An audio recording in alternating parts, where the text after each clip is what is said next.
Testing, कल आपको ये मेजर गौरव आर्य बता रहे थे कि जिस समय हम बात कर रहे हैं वहां पर इस इंजन की टेस्टिंग हो रही है। भारत की 5वीं पीढ़ी 5th जनरेशन के फाइटर जेट AMCA में हो सकता है इसका इस्तेमाल छोटे फाइटर प्लेन में भी लगाने की योजना चल रही है। लंबी दूरी के स्टेल्थ ड्रोन में इस्तेमाल की भी योजना है। कावेरी इंजन किन मायनों में खास है और ये हमारे लिए कितना बड़ा माइलस्टोन होगा हमारा डेवलप किया हुआ इंजन अगर हम लगा सकते हैं इन फाइटर जेट्स में? तो इनफैक्ट कल सर ने बताई थी, बहुत प्यारी बात बताई थी कि कावेरी जब बनाया था तो उसके अंदर उतना थ्रस्ट पैदा नहीं कर पा रहा था कि तेजस को वो टेक ऑफ करवा ले, उड़ा ले। तो अब क्या करा कि उन्होंने बोला एक तो हम फर्दर डेवलप करेंगे कि उसकी कैपेसिटी बढ़ाएंगे। दूसरा, फ्रांस की एक कंपनी है साफरान जो कि इंजन बनाती है, राफेल में भी साफरान के इंजन लगे हैं।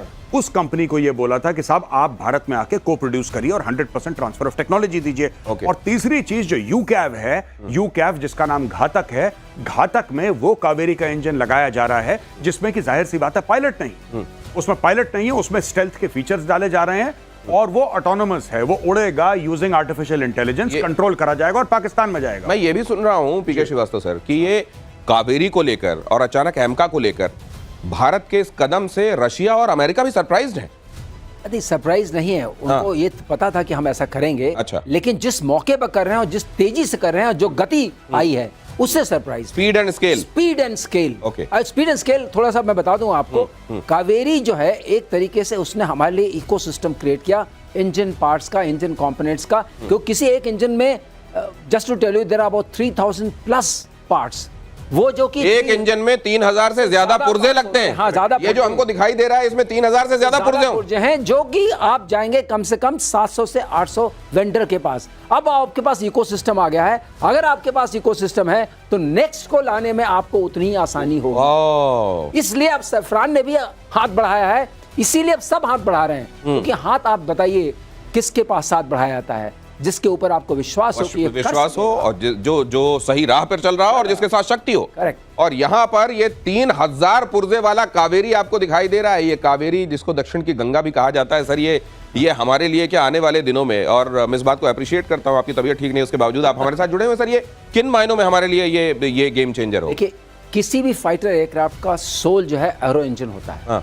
और एरो इंजन इस दुनिया में कुछ ही देश बनाते हैं जो जाने जाते हैं। एरो इंजन, एरो इंजन, ये एरो इंजन है। एरो इंजन मींस क्या हुआ सर? एयरक्राफ्ट का engine. Aircraft engine, okay. Arrow engine, okay. Aircraft का इंजन जो फ्लाई कर सकता है। कि जब भी किसी चीज से आप फ्लाई करते हैं तो उसके अंदर बहुत सारे टेस्ट आ जाते हैं। एक एग्जांपल मैं आपको देना चाहूंगा। अगर हम बनाते हैं अपने पास AMCA, तो हमें 10,000 टेस्ट पॉइंट्स होते हैं, मतलब 10,000 टेस्ट हमें करने पड़ेंगे। 10,000 टेस्ट, 3000 पुर्जे, 10,000 टेस्ट, 700 से ज्यादा वेंडर। ये छोटा काम नहीं है जो इंजन आपको दिखाई दे रहा है स्क्रीन में बीचों बीच। समझिए ये क्या है? आप समझिए, इसमें हमें जो टेक्नोलॉजी जो अभी हमें थोड़ा सा हमें बीट कर रही थी, वो क्रिस्टल ब्लेड की टेक्नोलॉजी थी। Crystal blade technology, crystal blade technology जो कि बहुत हाई टेम्परेचर्स पे 1500 से 2000 के टेम्परेचर पे स्टेबल रहती है। अच्छा। और वही थ्रस्ट देती है जो इंजन को चाहिए। तो उस हम मटेरियल साइंस, मैंने आपके शो पहले भी कहा था, हमें मटेरियल साइंस को किसी तरीके से हार्नेस करना है, बाकी हम कैपेबल हैं। तो इसके लिए ये हमें मदद करेंगे, इन्होंने ये वादा किया है। हमारा डर जो है वो यूएस के साथ ये है कि शायद वो टेक्नोलॉजी, कोर टेक्नोलॉजी न शेयर करें। ओके, बहरहाल बदमाश है सर। ये बदमाशी तो खैर पहली बार नहीं है और हम इसके लिए तैयार भी हैं। भारत पाकिस्तान के बीच थोड़ा इधर कुछ तनाव कम जैसी स्थिति बनी और उधर विश्व युद्ध 3 की धमकी मिल गई है, वर्ल्ड वॉर 3। इस वक्त की बड़ी खबर यह है कि रशिया ने अमेरिका को वर्ल्ड वॉर 3 की धमकी दे दी है। रूस की सिक्योरिटी काउंसिल के डेप्यूटी चेयर दिमित्री मेदवेदेव ने धमकी दी है। थर्ड वर्ल्ड वॉर जैसी बुरी चीज ट्रंप समझते होंगे, मेदवेदेव ने कहा है। ट्रंप ने पुतिन के बारे में कहा था कि वो आग से खेल रहे हैं, अजीब पागल आदमी है और रूस के साथ वो कुछ बुरा कर सकते हैं। ट्रंप किसी भी हालत में रूस और यूक्रेन के बीच सीज फायर कराना चाहते हैं, लेकिन पुतिन इसके लिए तैयार नहीं है। वर्ल्ड वॉर 3, उम्मीद करता हूं, मेदवेदेव ने कहा है कि अमेरिका समझता होगा। ये वील्ड वार्निंग है, क्लियर एक्सप्लिसिट वार्निंग है, क्या है ये? नहीं, बात यह है कि देखिए अब ट्रंप ने क्या करा कि शुरू में लोगों की बड़ी उम्मीद थी कि आएगा ये फैसला, और ट्रंप ने बोला भी ऐसे था कि 24 घंटे के अंदर लड़ाई खत्म कर दूंगा, 36 घंटे के अंदर 48। अब पता लग रहा है कि सारी फेक प्रॉमिसेस थी ट्रंप की। ट्रंप ने बोला खत्म कर दूंगा, ट्रंप ने बोला है कि देखो तुम ऐसा कर लो कल तक खत्म। उन्होंने बोला सॉरी बॉस, ऐसा नहीं होगा। अच्छा देखो, अगर तुमने हॉस्टेजेस, उसने हमास को भी बोला, हमास ने भी इसकी बात नहीं मानी। इसने हुथियों को बोला, हुथियों ने इसी के जहाजों पे अटैक कर दिया, अमेरिकन नेवी के, यूएस नेवी के। तो बेसिकली अरे एलन मस्क अलग हो गया। हाँ, एक दिन पहले उसने कहा अच्छा टाटा बाय बाय, मैं चलता हूं, मैं जा रहा हूं। एलन मस्क ने माफी मांग ली, हाथ जोड़ लिए, भाई मेरा बस का रोग नहीं है। मतलब ये तय है कि आदमी सनकी हो गया है, ये आदमी पैदल है। दिमाग से। दिमाग से। मैं पहले डोनाल्ड ट्रंप को बड़ा ये कहता था कि हाँ बड़ा फैसला कर रहा है, और कुछ फैसले इसने अच्छे भी लिए, ऐसी बात नहीं कि सब, और मैं उन फैसलों को सपोर्ट करता हूं। आदमी से मेरी कोई गिला शिकवा नहीं है, जो अच्छा काम करता है ठीक है, बुरा काम करता है पॉइंट आउट। ये इतना रैंडम है, इसको खुद नहीं पता कि शाम को क्या बोलने वाला है। इस सवेरे का बोला शाम को चेंज कर देता है, अब खुद ही बोलिए। ये रशिया को कहता है कि ही इज मैड, और ये सब पुतिन को बोल रहा है। पुतिन इतना खतरनाक आदमी है, इतना ज्यादा डेंजरस आदमी है पुतिन के मंत्री ने चिपका दिया इसको, पकड़ के इसको चमका दिया अच्छी तरीके से। बोला कि बेटा तू हमें बोले, वो थर्ड वर्ल्ड वॉर की जो बात कर रहा है, इसने इसको पकड़ के चमका दिया अच्छी तरीके से। यार you can't say these things against the Russian president. ऐसा थोड़ा ना आप पुतिन के बारे में कुछ बोल दोगे, और अगर है तो put your money where your mouth is. अच्छा, ये यूक्रेन को पैसा नहीं देना चाहता भाई, यूक्रेन को कहता है तू मत लड़, रशिया से कहता है कि ठीक है तुम मत लड़ो। ओ भाई, वेयर आर योर स्टेक्स? क्यों तुम्हारी लोग बात माने? तुम्हारी बात माने क्यों? तुम हो कौन? तुम क्या कर लोगे? कह रहा है मैं तुम्हारे ऊपर टैरिफ लगा दूंगा। कह रहा लगा दे टैरिफ। पहले ही सैंक्शंस लगे हुए हैं। अब इसकी ईरान भी बात नहीं मान रहा, ईरान भी कह रहा है, ईरान को धमकियां दे रहा है कि तुम देख लेना आग बरसेगी, फलानी बरसेगी। ईरान ने बोला we don't take you seriously. वहां पे भी तो कम थोड़ा ना बैठे ऊपर। ईरान ने एक और काम किया है जी, पाकिस्तान को भी एक आईना दिखाया, आगे मैं बताने वाला हूं। जी। तीसरे विश्व युद्ध के लिए तैयार हो रहा है जापान। उत्तर कोरिया और चीन के मिसाइल परीक्षण से हलचल बढ़ गई है।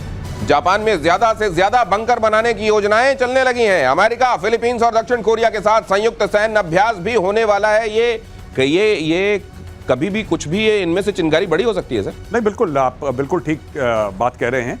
ये सब लोग अपनी तैयारियां करते हैं। अच्छा, इसमें ना एक और चीज है दिनेश, बड़ी इंपॉर्टेंट। जब ये एक्सरसाइज होती है ना, ये सिर्फ ऐसा नहीं कि जॉइंटनेस के लिए या हम लोग आपस में एक दूसरे के सिस्टम्स, प्लेटफॉर्म्स, ड्रिल समझ लें, सॉफ्टवेयर हार्डवेयर समझ लें, सिर्फ वो नहीं है। ये मैसेजिंग होती है, ये ऑप्टिक्स होते हैं कि देखो हम लोग एक साथ हैं।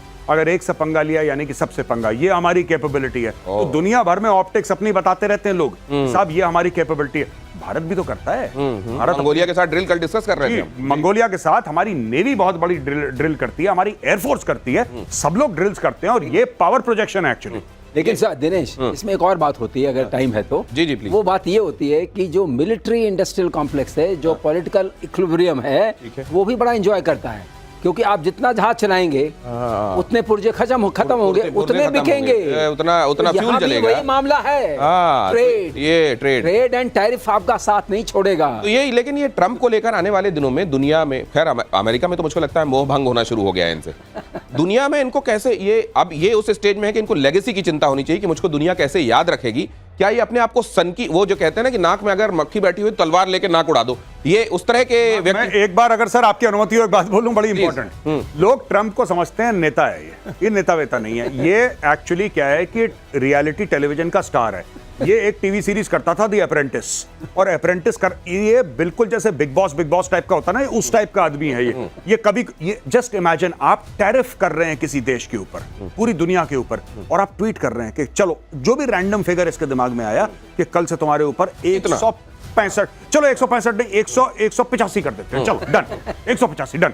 ये ऐसे डिसाइड होता है। शाम को कुछ और कर देता है। अच्छा, बढ़ा दिया 250 तक, 250 बढ़ाने के बाद अगले दिन कहता है चलो वापस 10 पे ले आते हैं। 90 दिन, पूरी 90 दिन के लिए उसकी पूरी इकोनॉमी आपने गोल कर दी, और आप ये खेलता रहता है सबके साथ। इसलिए अमेरिकन भी इससे परेशान हो रहे हैं। लेकिन अब ये इसको कहते हैं क्या? लेकिन दिनेश, मैं कह सकता हूं आपकी, चलो एक बात, अगर ट्रंप की नेटवर्थ देखिए इस पूरे सिस्टम में डबल हो गई है इस पीरियड में। ओ, मतलब इस पागलपन का भी कुछ हासिल है, ऐसे नहीं है कि ये पागलपन रैंडमली किया जा रहा है। मैंने बोला ना, टीवी स्टार है वो। ओ, तो ये सबसे बड़ा टीवी एंकर ट्रंप है, सबसे बड़ा। This is how Trump is making America great again.